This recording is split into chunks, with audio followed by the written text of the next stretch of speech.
Most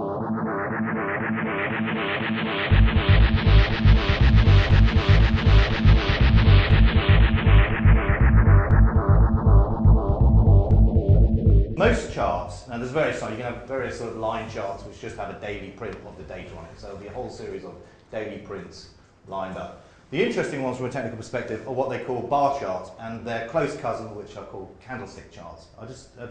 Anybody come across these? I have seen a bar chart. A bar chart basically contains four very important bits of information. Where the price opened during the day, where the stock traded to in terms of a high, where it traded in terms of a low, and where it finished up trading. Okay? So there's four bits of information here. One of the first things you've got to understand about, from a technical strategy perspective, is what decisions did the market make in the course of the day to give you this pattern. Now, the next day, the market might open here, it might trade a little bit up there, and it might close all the way down there. Okay? If you compare these, I'm just looking at a very, very simple level.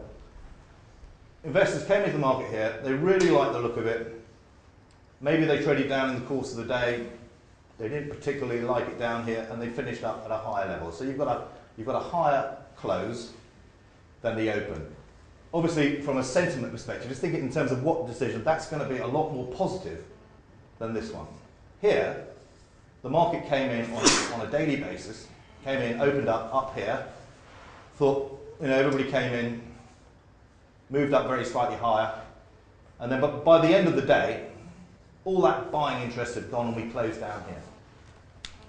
Now, when you come to have a look at charts, and we'll have a look at some examples later, because we're going to have a look at an exercise here, there's a great deal of information, and what happens, one of the key things about technical analysis, the devil is absolutely in the detail. Everybody will look at a chart and say, here's a simple example.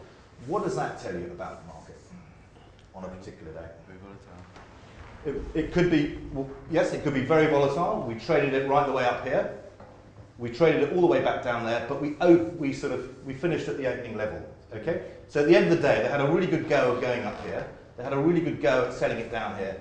But at the end of the day, there was no change in the status quo.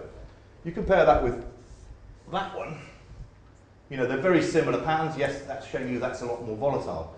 But the investment debate between the buyers and sellers here has been a lot more rigorous than that one. But all of these patterns contain an awful lot of information about what decisions investors made on that day. And at the basic level of technical analysis, what you're trying to do is really grapple with the process that's giving you the patterns.